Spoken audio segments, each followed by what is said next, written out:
Hey there, you're watching the Daily Dispatch. Thank you for tuning in. Today is Tutorial Tuesdays, where on any given Tuesday we learn how to do something or make something related to backcountry adventuring.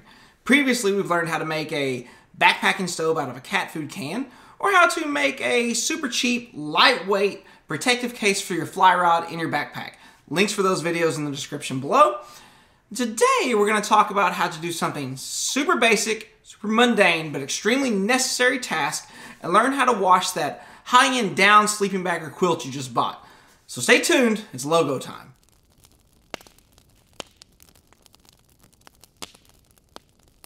Alright, we're going to try to keep this brief and snappy. How to wash your down sleeping bag in 8 easy steps. I mean, it should be noted that these tips apply to any piece of down equipment you have. Down jacket, down booties, down balaclava, whatever. Okay, first, always use a front-loading washing machine, not a top loader with an agitator. The agitator is that arm that sticks up that rotates and can absolutely rip your expensive Pertex liners once the bag gets heavy. So if you don't have a front loader, go to your friend's house, grab some quarters, go to your nearest neighborhood laundromat, use a front loader. The biggest one you can find, the better. Second, grab yourself some down-specific cleaner, like this Revive X by Gearaid. The down-specific cleaner will retain the oils in the down while still getting it clean. Never use bleach, never use hard detergent, never use fabric softener. Use a down-specific cleaner. I recommend this one only because I've been using it. It's the first one I ever bought years ago. It's never discolored my bags or jackets. It is always seam cleaned after I use it. I like it. It works. I'll put links for both the Revive X and the Nix Wax product in the description below. Third, turn your bag inside out. It's likely your sleeping bag has some sort of waterproofing material on this outside liner, so with it turned inside out, the water can escape more easily from this inside liner as it spins around. Fourth, gentle cycle, cold water. Gentle cycle, cold water. That's hard to see. Fifth, cold water rinse again. I go full cycle, no soap. You really want to make sure that soap is out of your down. Full on, gentle cycle, cold rinse, again with no soap.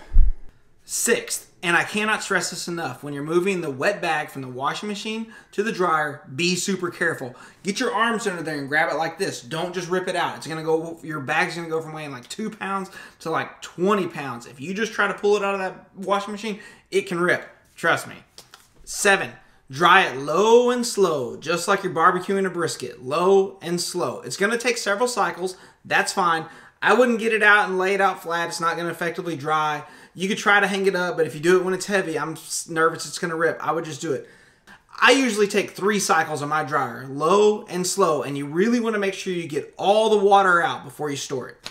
And 8, finally, you're going to want to make sure you're checking that dryer every 20 or 30 minutes to break up any clumps of down that have formed from the wash. I throw in a couple of clean tennis balls in there. I've read about someone throwing in a clean pair of shoes to throw in there just early on when the bag's wet so it can break up the down as it goes along. To each their own, but whatever you do, I highly recommend stopping the dryer and kind of breaking it up by hand. You can kind of tell as it starts getting more dry, be careful in the beginning, just like when you're transferring it, it's going to still be super wet. Don't just go tossing it around. You could rip it, but you can just kind of massage it. You just massage the bag basically, and then as it starts getting drier, just kind of break it up as it goes. And there you go. After a couple of hours of drying, you should have a super clean and fully puffed out bag ready to go for your next trip. Now, how often should you wash? Well, that really depends on the quality of down you have and how often you go. Unless my stuff starts getting really funky, I try to wash it once a season. But I'm a dad with a full-time job and I don't get out nearly as much as I would like to, so your mileage may vary. And also, I've more read this than observed it in practice, but in theory, 700 fill down has to be washed less than, say, 900 fill down. Like, as the down gets finer, your body oils and stuff clump to it earlier and weight it down and depuffs it earlier. That makes sense to me in theory, but that's not something I've actually observed in practice, but just something for you to keep in mind. Well, that's it. Now you know how to wash your down stuff. If you thought this video was informative, please hit that like button. And if you know of anyone who might like to know how to wash a piece of down kit, hit share. And I would absolutely love it if you would hit subscribe. But until next time, go have some fun outside. See you soon.